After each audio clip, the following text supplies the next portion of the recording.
الغنی الحمید ذلف الواسع والعقاب الشدید والصلاة والسلام على سید الانبیاء خاتم النبیین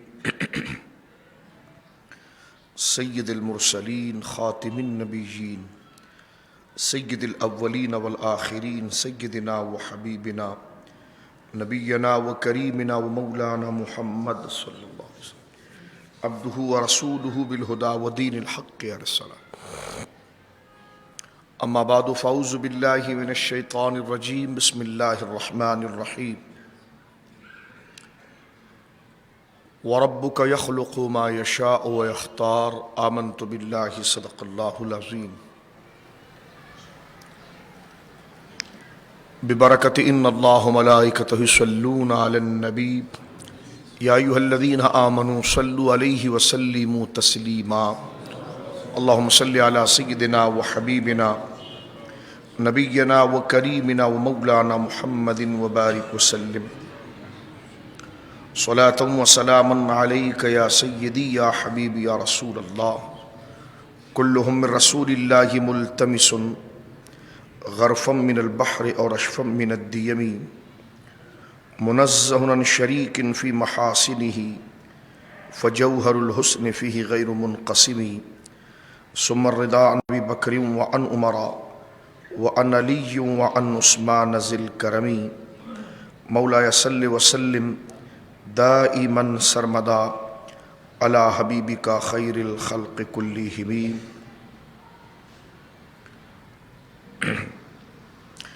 اللہ کی حمد و ثنا نبی محترم نبی معظم باعث تخلیق ارض و سما صلی اللہ علیہ وآلہ آلہ وصحبہ وبارک وسلم کی بارگاہ مقدسہ میں انتہائی محبت و عقیدت کے ساتھ درود و سلام پیش کرنے کے بعد تمام تعریف اللہ وحدہ لا شریک کے لیے ہے. ربیع الثانی شریف کا یہ مبارک مہینہ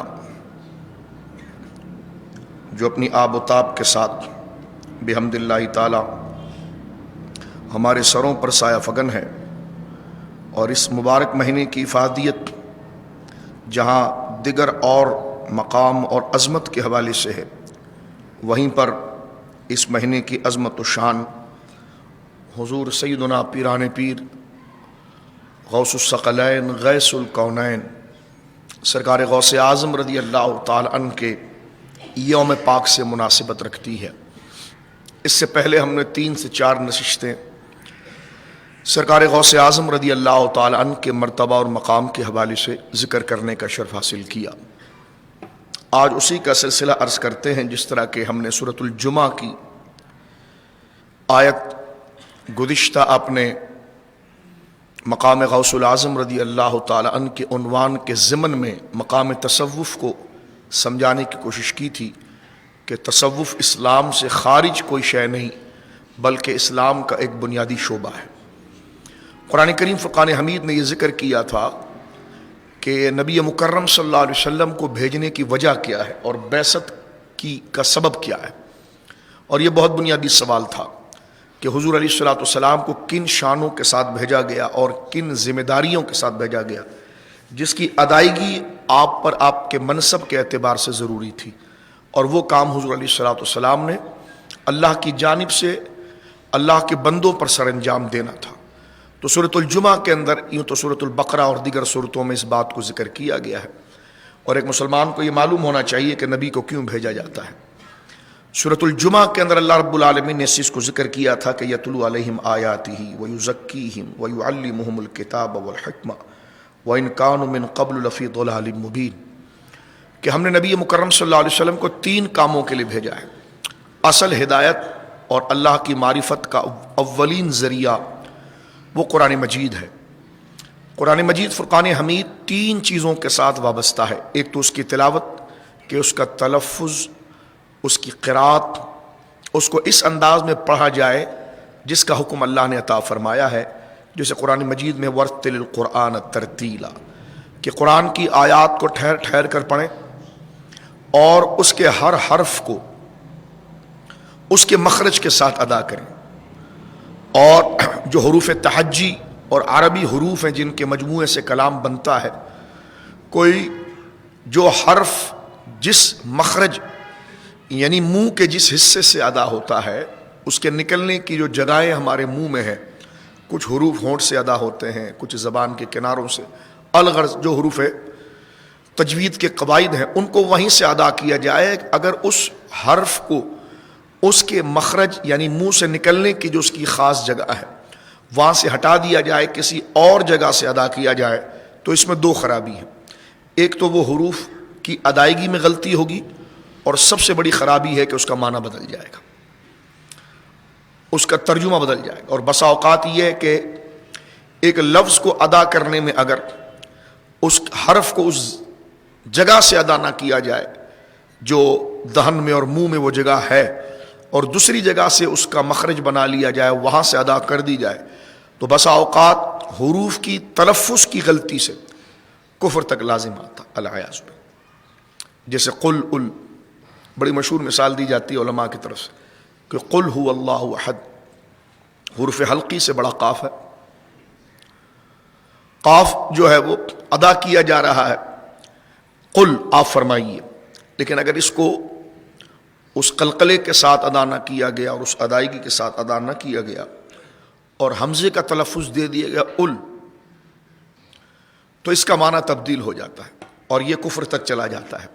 تو لہذا المختصر یہ ہے کہ قرآن کریم کے حقوق کی ادائیگی تین طور پر ہے۔ ایک اس کا تلفظ صحیح ہو، ایک اس کے معنی کو صحیح سمجھا جائے، اور معنی کے اندر پھر دو صورتیں ہیں۔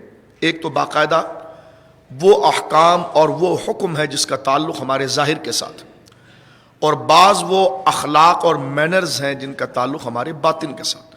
تو یہ تین صورتیں ابتدائی بن جاتی ہیں، اور اسی کو قرآن نے ذکر کیا یتلو علیہم آیاتی، ہمارا نبی جب تمہارے درمیان آتا ہے تو ہماری آیتوں کو صحیح طریقے سے تلاوت کرتا ہے اور تمہیں بتاتا ہے کہ جناب اس کا مخرج کیا ہے، کس طریقے سے اس کو ادا کیا جائے گا۔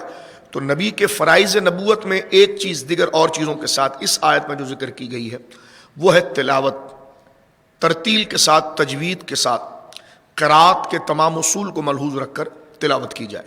فرمایا یتلو علیہم آیاتہ، وہ ہمارے بندوں کے اوپر ہماری آیات کی تلاوت کرتا ہے۔ فرمایا اس کے بعد وَيُزَكِّيهِمْ وَيُعَلِّمُهُمُ الْكِتَابَ، وَيُزَكِّيهِمْ کو بعد میں ذکر کیا ہے، لیکن میں تیسری چیز پہلے ذکر کر دیتا ہوں، وَيُعَلِّمُهُمُ الْكِتَابَ وَالْحِكْمَةَ، قرآن کریم کی تعلیم دیتا ہے، والحکمہ، اور اس میں جو احکام ہے وہ ان کے سامنے واضح کرتا ہے، نماز، روزہ، زکوٰۃ، حج، یہ جو شرعی احکام ہے اس کو واضح کرتا ہے، اور قرآن کے دیگر اور جو ضروری احکام ہے اس کا علم دیتا ہے۔ لیکن اس سے پہلے ذکر کیا وہ یزکیہم، وہ تزکیہ کرتا ہے۔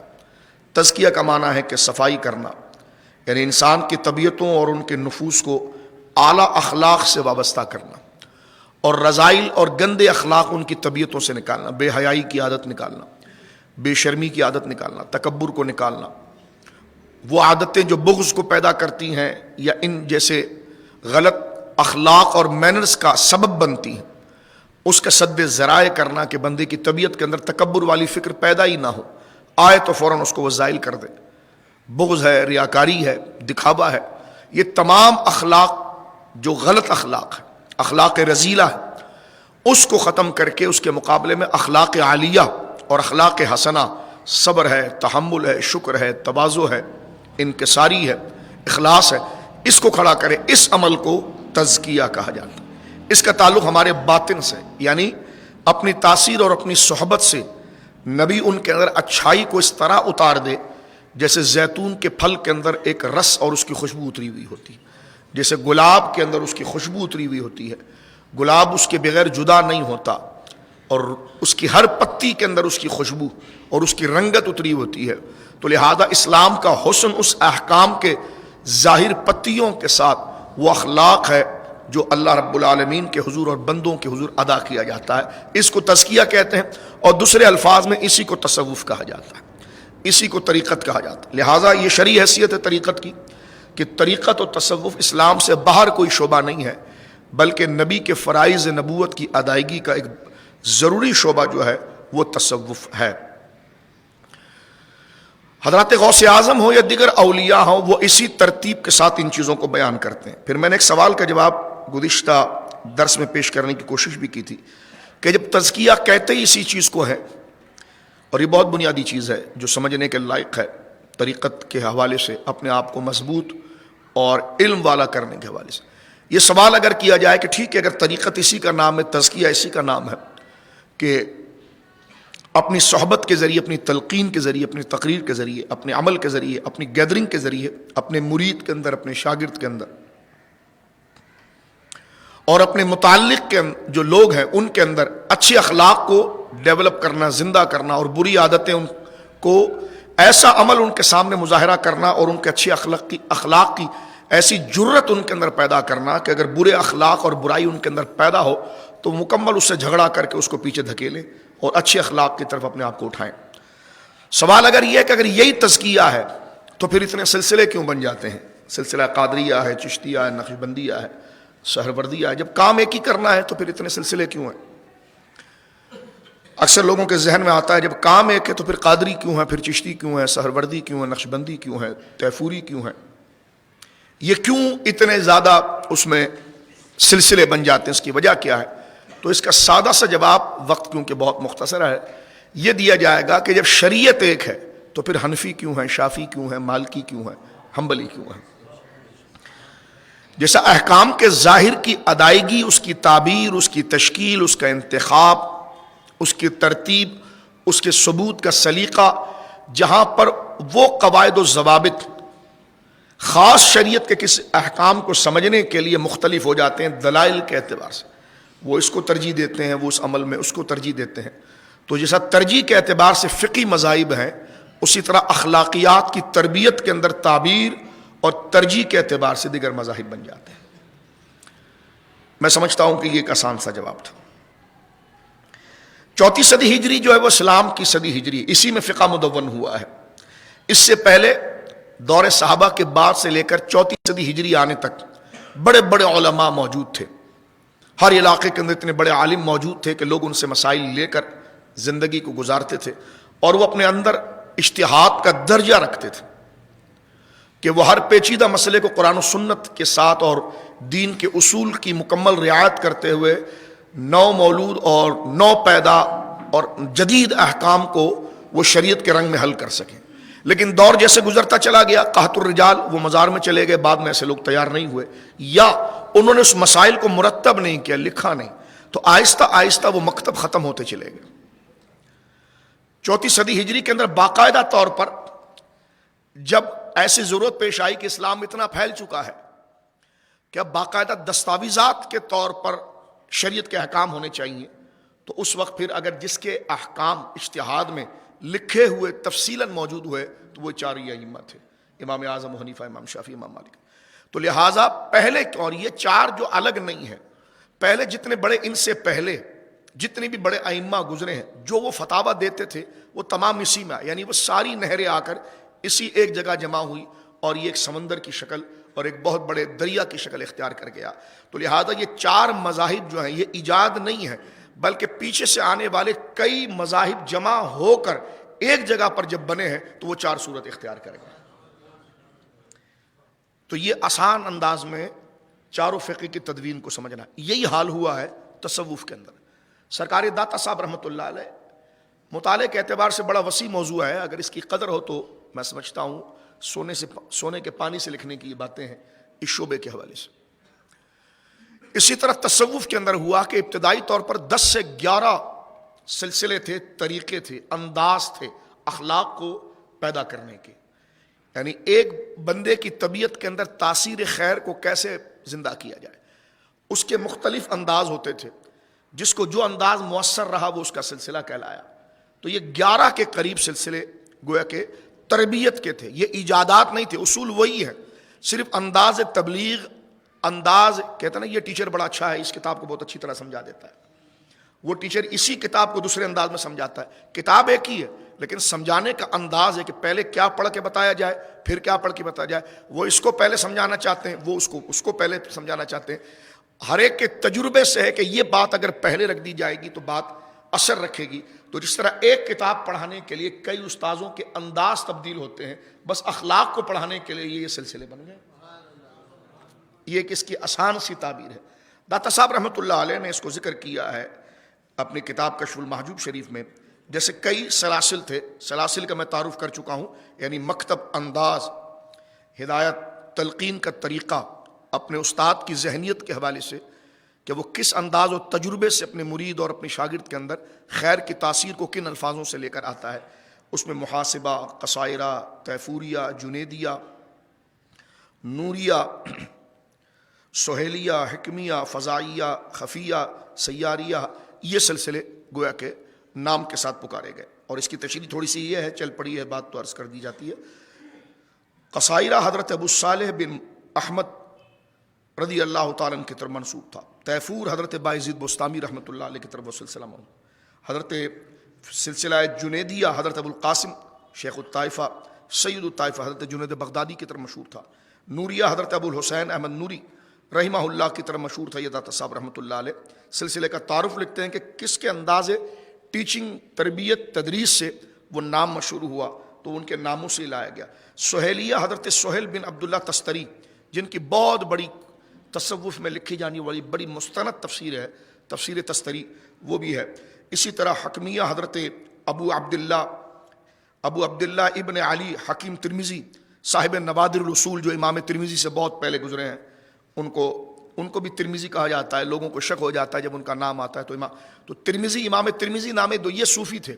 انہوں نے جامع ترمذی جنہوں نے لکھی ہے وہ حضرت امام بخاری کے شاگرد تھے، جن کی جامع ترمذی یہ ان سے پہلے گزری، صوفی بزرگ ہیں، اور ان کی تصوف اور حدیث میں بہت بڑی کتاب گویا کہ موضوع ہے، نوادر الاصول، جس سے اعلیٰ حضرت امام علیہ سنت نے قبر پر اذان دینے والے مسئلے کا استنباط کیا تھا کہ قبر کے اندر شیطان آ جاتا ہے، اور دوسری حدیث مبارکہ ہے کہ شیطان اذان دی جائے تو شیطان بھاگ جاتا ہے۔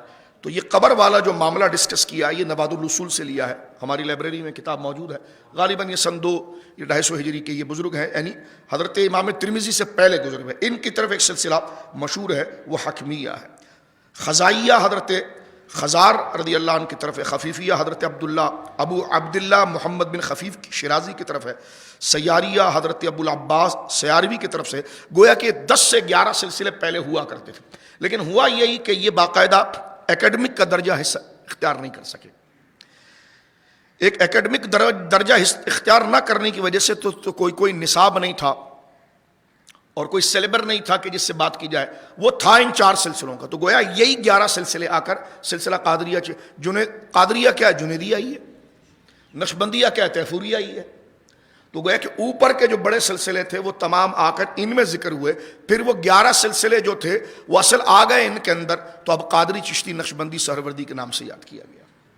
پیچھے اگر آپ ڈیٹیل دیکھیں گے تو قادری سلسلہ جنیدی ہے جو میں نے ابھی آپ کے سامنے، تیفوریہ سلسلہ حضرت باعزید بستامی رحمۃ اللہ تعالیٰ علیہ کا یہ سلسلہ مبارک جو ہے، یہ سلسلہ نقشبندیہ کی اساس اور بنیاد ہے۔ سلسلہ نقشبندیہ کو پہلے سلسلہ تیفوریہ ہی کہا جاتا تھا، تو علاقے کے حوالے سے، حالات کے اعتبار سے نام اس کے تبدیل ہو گئے، اور اس پر کام گویا کہ ان لوگوں نے زیادہ کیا اور اس کو مرتب کیا۔ تو پھر وہ آپ دیکھیں، ایک مصنف کتاب لکھتا ہے، کوئی بھی فن کی کتاب ہے، لکھتا تو وہ اکیلا ہے لیکن 1000 لکھنے والوں کے مواد کو جمع کر دیتا ہے۔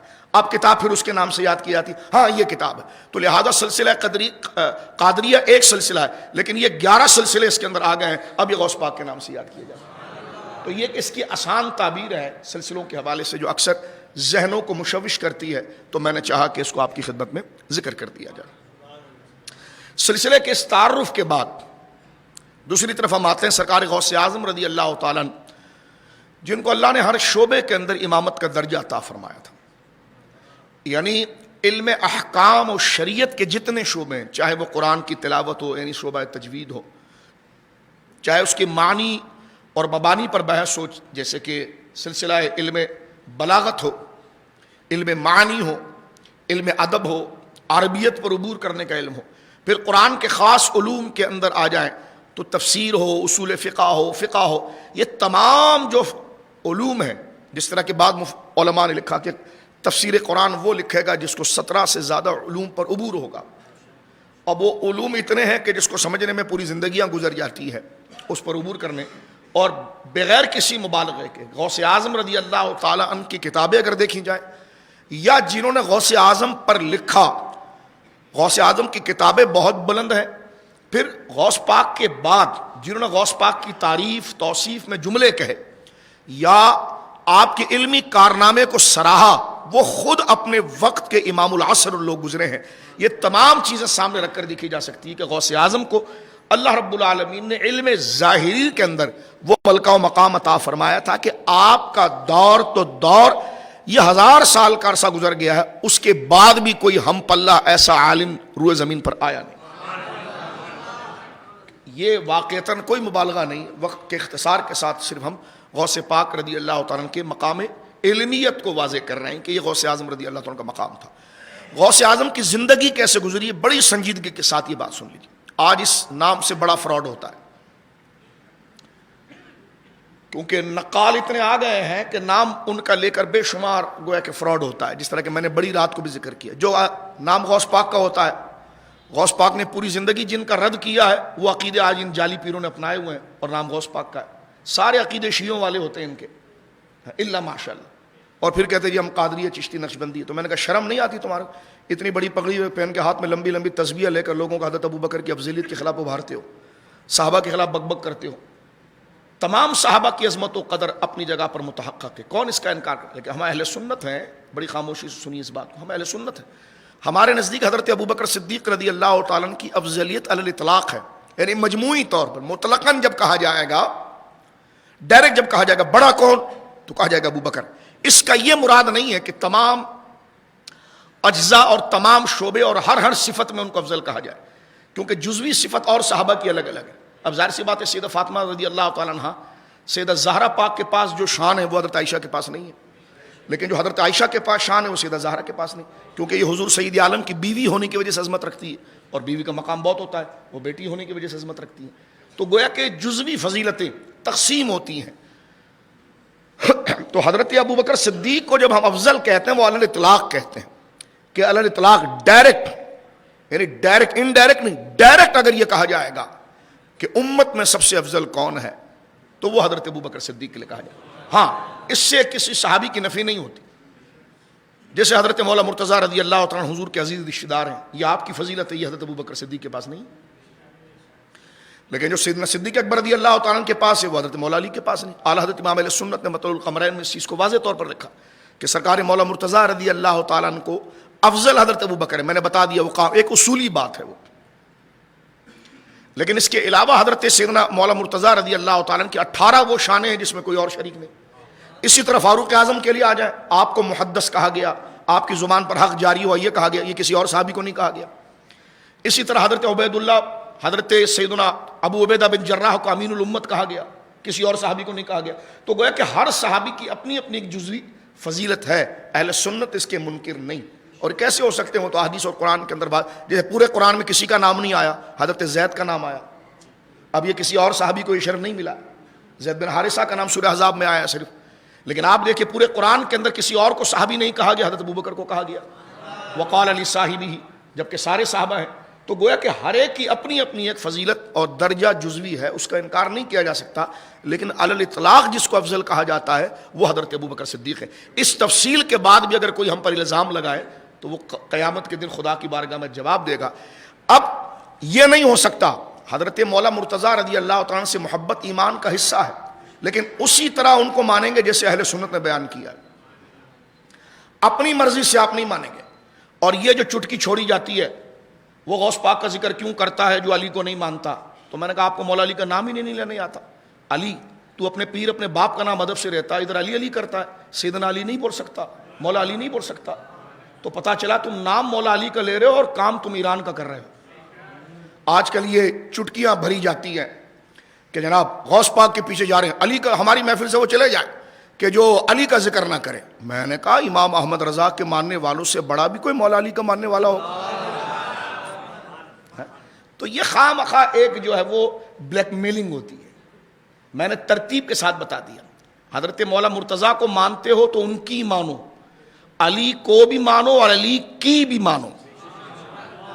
ہاں، خالی علی کو ماننے والا کامیاب نہیں ہوگا، علی کو مان کر علی کی ماننے والا کامیاب ہوگا.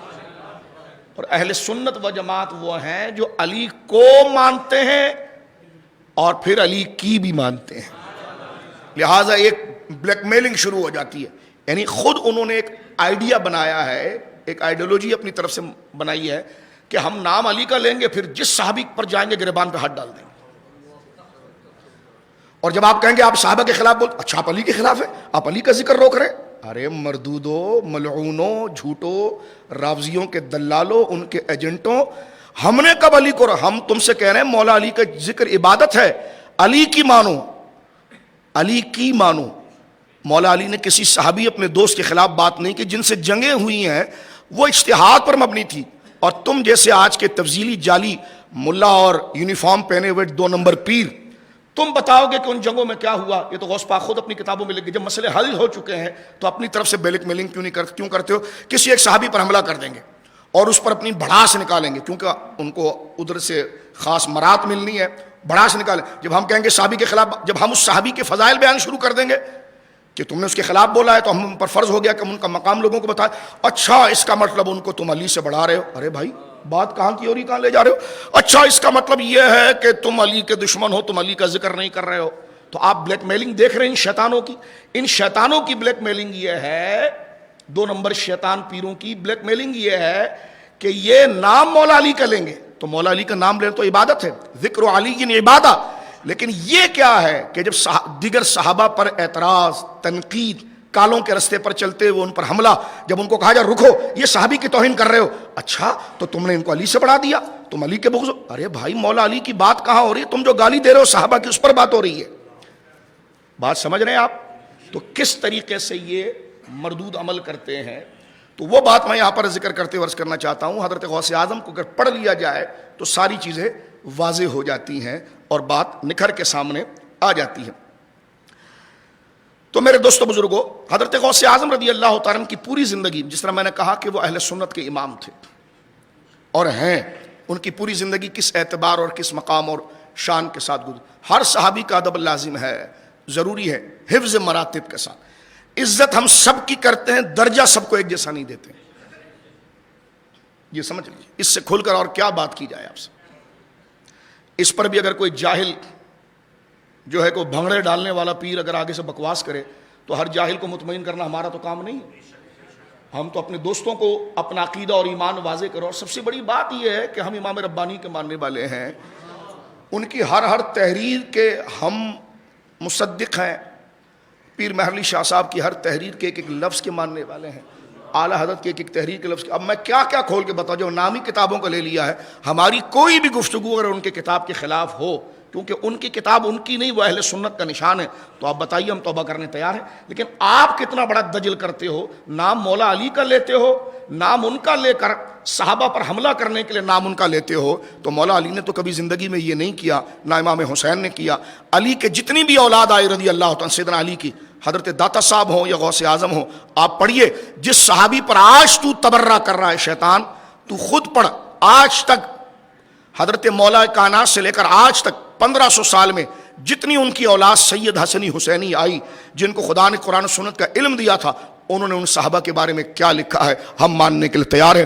کل بھی ہم سیدوں کے ہاتھ بکے ہوئے تھے, آج بھی بکے ہوئے تھے. ہم شیعہ کے ہاتھ نہیں بکے ہوئے ہیں, ہم اس سید کے ہاتھ بکے ہوئے ہیں جو مولا علی کے راستے پر ہے, جو امام حسن کے راستے پر ہے, جو اس سے نہ سید کی کوئی توہین معاذ اللہ, سادات کی کون توہین کر سکتا ہے. لیکن جب کوئی خود اپنا مرتبہ بھول جائے اور آگے سے گویا کہ بلیک میلنگ کریں, تو اس بلیک میلنگ کی طرف آپ کو توجہ نہیں دینی چاہیے. اب آئیے میں آپ کی خدمت میں عرض کرنا چاہتا ہوں, کون سا یوم ہے جو سنی نہیں مناتا. الحمدللہ ہمارے وہاں امام حسن کا یوم, امام حسین کا یوم, سرکار سید السجاد امام زین العابدین کا یوم, سرکار امام باقر کا یوم, سرکار امام جعفر صادق کا یوم, سرکار حضرت موسیٰ کاظم کا یوم, سرکار امام علی رضا کا یوم. آپ گواہ ہیں سب, میں آپ کو کیا بتاؤں. اور یہ ہم کوئی دکھانے کے لیے نہیں کرتے, یہ ہماری ایمان کا حصہ ہے, اللہ کو راضی کرنے کا طریقہ ہے. ہماری زبان پر تو آدھی رات کو بھی کوئی اٹھا کر ہاں کیا کہتے ہو اہل بیت کے بارے میں, تو ہمارے امام کا ترانہ ہماری زبان سے دل سے نکلتا ہے کہ تیری نسل پاک میں ہے بچہ بچہ نور کا, تو ہے عین نور تیرا سب. تو یہ پروپیگنڈا کرنے کی ضرورت نہیں ہے, یہ پروپیگنڈا کرنے کی ضرورت نہیں ہے. خیر میں اس پر اور تفصیلی بات کر سکتا تھا, لیکن جمعے کا وقت ہے, بہت مختصر ہے, کیونکہ حال میں ہمارے ایک بزرگ نے ایک کلپ جاری کیا, اس پر لوگوں کی بھائیں نکلی, تو لہٰذا میں نے چاہا کہ اس کی ایک وضاحت میں آج کے اس درس کے اندر کر دوں آپ کے سامنے کہ جناب اس کا نقطہ نظر کیا ہے کسی ایک صحابی کی عزت سب کی عزت ہے، کسی ایک کی توہین سب کی توہین ہے. ہم مانتے سب کو ہیں، درجہ ایک سب کو نہیں دیتے. کسی ایک صحابی کی توہین، کیونکہ نفس صحابیت میں ظاہر سی بات ہے اگر آپ ایک فوجی سپاہی کی توہین کریں گے تو وہ چیف صاحب تک کی توہین ہے، کیونکہ شعبہ ایک ہے. ایک کا ادب کریں گے تو سب کا ادب ہے ڈپارٹ کا. تو لہٰذا ایک صحابی کا ادب سب کا ادب، ایک کی توہین سب کی توہین، لیکن مرتبے میں سب برابر نہیں ہے. اس سے ستری بات کیا ہو سکتی ہے کہ مانتے سب کو ہیں لیکن درجہ سب کو ایک جیسا نہیں دیتے. محبت سب سے کرتے ہیں، جنتی سب کو کہتے ہیں، لیکن ایک درجہ نہیں دیتے. تو اس سے بڑی وضاحت کیا ہو سکتی ہے؟ اور کھلا ہوا اس سے اگر کوئی جلتا ہے تو منہ تو بغیظکم، تو 100 دفعہ اپنے غصے میں جل جاؤ. یہ حق عقیدہ ہے، یہ غوث پاک اور دین کا عقیدہ ہے. ہم تو سمجھانا چاہتے ہیں، لیکن اگر آپ سمجھنا ہی نہیں چاہتے کیونکہ آپ بلیک میلر ہیں تو وَإِذَا خَاطَمُوا الْجَاهِلُونَ قَالُوا سَلَامًا. قرآن ہی کہتا ہے جب ایسے جاہل اور متعصب قسم کے لوگ متھے لگے تو تم ان کو سلام کر کے آگے بڑھ جاؤ اور اپنی جو بات ہے وہ احسن طریقے سے کر دو. اب میں آ رہا ہوں غوث اعظم رضی اللہ تعالیٰ عنہ کے شجر پاک پر. دیکھیے بچہ جس خاندان کے اندر پیدا ہوتا ہے اولاد کے اندر وہ خصلتیں آ جاتی ہیں. غوث اعظم، بڑی توجہ سنیے جو تھوڑا سے وقت رہ گیا، غوث اعظم جماعت اولیاء میں ایسے منفرد ولی ہیں، ایسے منفرد. یوں تو ہم سارے ولیوں کو مانتے ہیں اور غوث اعظم کو آپ کے درجے تک مانتے ہیں، ان سے بڑوں کے مقابلے پر نہیں مانتے. امام حسن عسکری کے بعد سے لے کر ظہور امام مہدی تک جتنے لوگ آئیں گے ان میں ہم غوث اعظم کو بڑا مانتے ہیں. نہ اس کے بعد نہ امام مہدی پر معاذ اللہ ان کو بڑا مانتے ہیں، نہ امام حسن عسکری، نہ حضرت موسیٰ کاظم، بلکہ آپ تو ان کے غلاموں، شاگردوں، مریدوں میں سے ہیں. تو یہ جملہ خواہ ادھر بھی بلیک میلنگ، مسئلہ سمجھتے نہیں. خواہ اگلے کو تو ایک غیر ضروری بات ہوتی ہے نا، یعنی جو بات ہم کرنا نہیں چاہ رہے پورا کانٹیکس سے ہٹا کر ایک بات کو پکڑ کر شور مچا دیا جائے تو اس کے لیے کیا بات کی جا سکتی. خیر یہ دنیا ہے، دھوکہ ہے. لوگ تو نبیوں پر بھی جھوٹ باندھتے ہیں معاذ اللہ، صحابہ پر بھی جھوٹ باندھتے ہیں. آج تک دیکھیں کئی صحابی ہیں جنہوں نے جانے دے دی اللہ کے لیے، آج بھی کالا ان کے لیے بک بک کر رہا ہوتا ہے اور کالے کے پیسے کھانے والے بک بک کر رہے ہوتے ہیں. تو یہ تو دنیا ہے، جتنا ان کے خلاف بک بک ہوتی ہے اللہ اتنے ان کے درجے بلند کر رہے ہیں. تو یہ کھل کر میں اس لیے بات آپ کے سامنے عرض کرنا. حضرت غوث اعظم تمام اولیاء میں منفرد ہیں، یعنی ہر ولی کو جس طرح ہر نبی کو اور ہر صحابی کو ان کے بعد اللہ نے الگ الگ شانیں دی ہے، تو ولایت کے اندر جس سارے اولیاء ہیں ان کو ہر ان کے درجے کے ساتھ، ان کی بلندی کے ساتھ ہم ان کو قبول کرتے ہیں. اور جو غوث اعظم کا درجہ میں عرض کر چکا ہم قبول کرتے ہیں، لیکن غوث اعظم کو اللہ نے خاص شان عطا فرمائی. آپ کا ایک معیار، اپنی وجاہت، اپنی ایک شہرت. جس دور میں غوث اعظم تھے وہ دور ولیوں کا ایسا تھا جیسے بارش کے قطرے گرتے ہیں نا، کوئی گن سکتا ہے. بغداد میں اتنے ولی تھے لیکن آپ دیکھیں سب کے اوپر اللہ نے درجہ غوث اعظم کو دیا. اور غوث اعظم نے اس کو تحدیث نعمت کے لیے اس بات کو ذکر بھی کیا، افل الشموس الاولین، جتنے سورج نکلے تھے شان والے سب ڈوب گئے. فرمایا لیکن مجھے اللہ نے وہ شان دی ہے، وشمسنا ابدا علی افق العلا لا تغرب. فرمایا اللہ نے مجھے وہ شان اپنے فضل سے عطا فرمائی کہ جب میری عزت کے سورج کو خدا نے بلند کیا تو پھر وہ غروب نہیں ہوا. یہ اپنے قصیدے میں آپ نے، اور واقعتاً جو ان کو پڑھنے والا وہ دیکھتا ہے. خیر میں مختصر یہ کر رہا ہوں کہ خاندانی اعتبار سے بھی حضرت غوث اعظم کو اللہ نے ایسا منفرد خاندان عطا فرمایا کہ بندہ پڑھتا ہے تو حیران ہوتا ہے کہ کس کس جہت سے حضرت غوث اعظم کو نسبت ہے. ذرا توجہ کیجیے. میں اختصار کے ساتھ صرف عرض کروں، یہ تو بات بالکل مشہور ہے اور درست ہے کہ غوث اعظم حضرت سیدنا مولا کائنات رضی اللہ تعالی عنہ اور سیدہ خاتون جنت صلوات اللہ علی ابیہا و علیہا کی اولاد امجاد میں سے ہیں. سرکار سیدہ زہرا کی اولاد کو حضور علیہ الصلوۃ والسلام نے اپنی اولاد قرار دیا اور آپ کے دو شہزادے حضرت امام حسن، امام حسین. یہ بڑی مشہور بات، امام حسن، امام حسین. حضرت غوث اعظم رضی اللہ تعالیٰ نے اپنے والد کی طرف سے امام حسن کے شہزادے ہیں اور اپنی والدہ کی طرف سے امام حسین کے ہیں. میں نے پہلے بھی عرض کیا ہے لیکن بات کو مکمل کرتے ہوئے چند منٹوں میں تاکہ یہ بات یہاں پر مکمل ہو جائے. امام حسن کے کئی بیٹے ہیں لیکن دو بیٹے بڑے مشہور ہیں، ایک حضرت زید، ایک حسن مصنع. حضرت زید جو ہیں یہ حضرت داتا صاحب کے دادا ہیں اور حسن مصنع جو ہے یہ غوث پاک کے دادا ہیں، کیونکہ حضرت داتا صاحب بھی حسنی سید ہیں اور غوث اعظم بھی حسنی سید ہیں. تو یہ دونوں جا کر اوپر سے تیازات ہو جاتے ہیں سگے، کیونکہ حضرت امام حسن کے دو بیٹے، امام حسن ان کے دو شہزادے حضرت زید، حضرت حسن مصنع. حضرت زید سے 8ویں لڑی میں آ رہے ہیں حضرت داتا صاحب اور حضرت حسن مصنع سے 10ویں لڑی میں آ رہے ہیں حضرت غوث اعظم.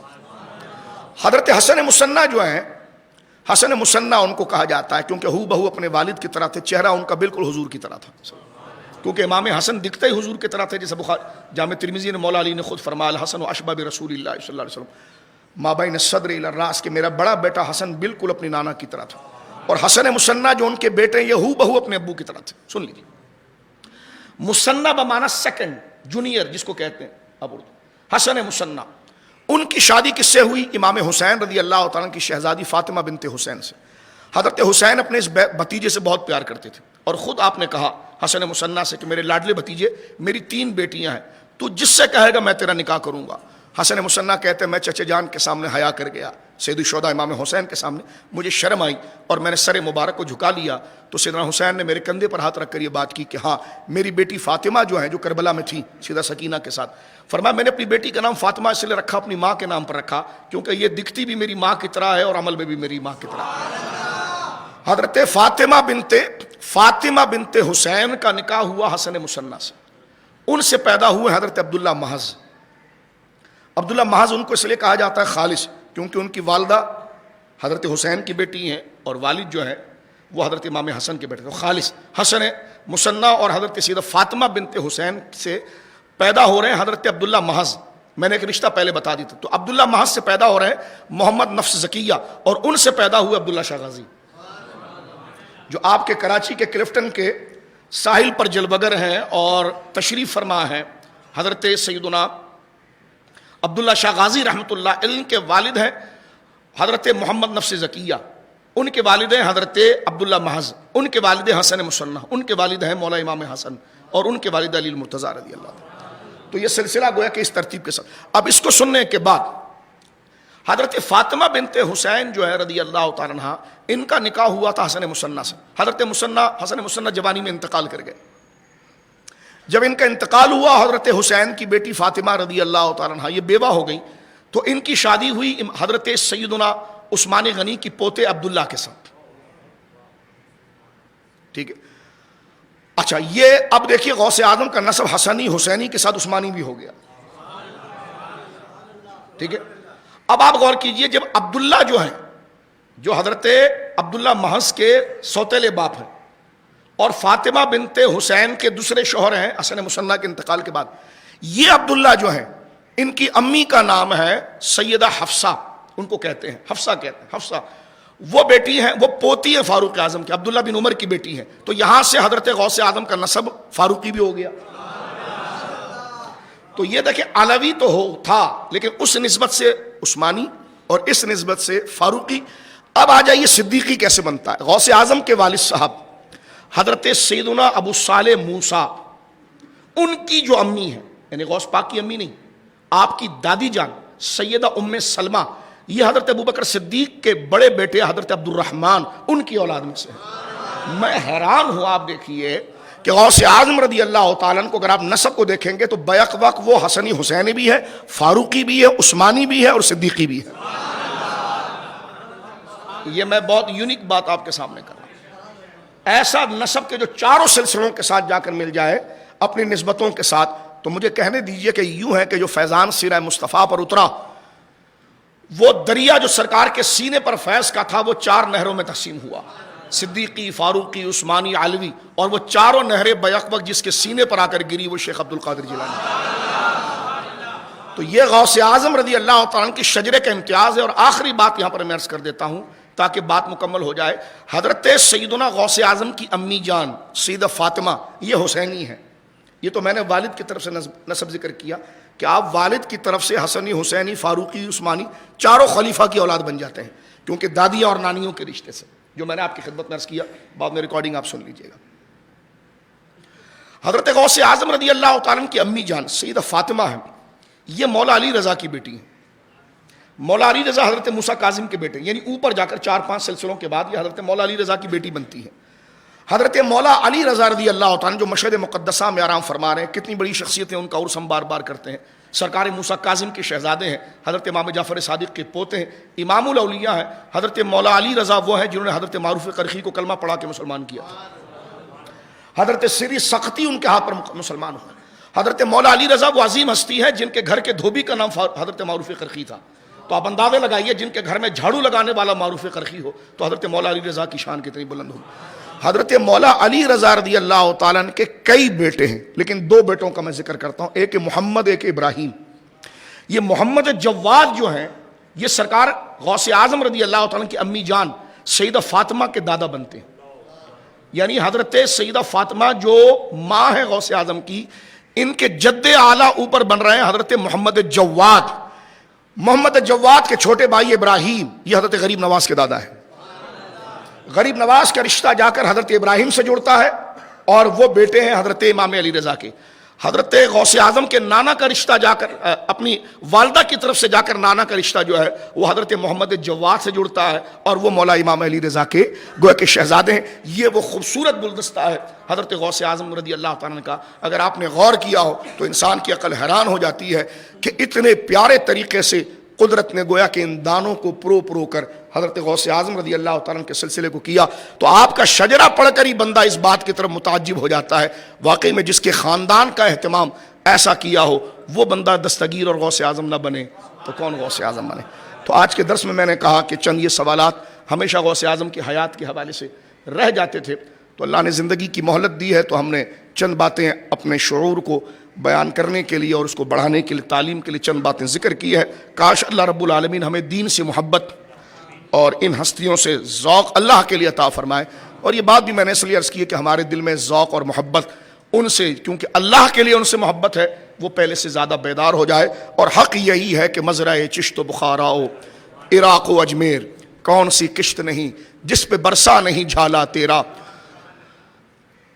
راج کس شہر پہ کرتے نہیں تیرے خدام، بانج کس نہر سے لیتا نہیں دریا تیرا، نبوی میاں لوی فصل بطولی گلشن، حسنی پھول حسینی ہے مہکنا تیرا۔ اور یہ بات حق ہے کہ سر بھلا کیا کوئی جانے کہ کیسا تیرا، اولیاء ملتے ہیں آنکھیں وہ ہے تلوا تیرا، میری قسمت کی قسم کھائیں سگانے بغداد، ہند میں بھی ہوں تو دیتا رہوں پہرا تیرا، مجھ کو رسوا بھی اگر کوئی کہے گا تو یوں ہی کہ وہی نہ وہ رضا بندہ رسوا تیرا۔